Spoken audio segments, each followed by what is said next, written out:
ਚਲੋ ਜੀ ਹੁਣ ਭਰਾਵਾਂ ਨੂੰ ਓਪਨ ਕਰਦੇ ਬੜਾ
ਹੋਰ ਤੋਂ ਬਾਅਦ ਇੱਕ ਵਾਰੀ ਮਾੜਾ ਜਿਹਾ ਉਹ ਆ ਗਿਆ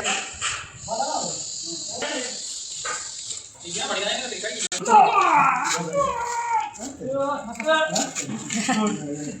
ਬੜਾ ਹੋ ਜੜੀ ਆਏਗਾ ਜੀ ਸਾਈਡ ਤੇ ਨਾ ਜਲਦੀ ਹੁਣ ਕਰਾਂਗੇ ਨਾ ਸ਼ਾਟ ਤੋਂ क्या जाते आना जाते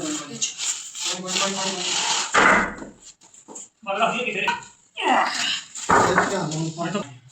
ठीक जान जान के हाथ चेंज हाथ जान छोड़ दे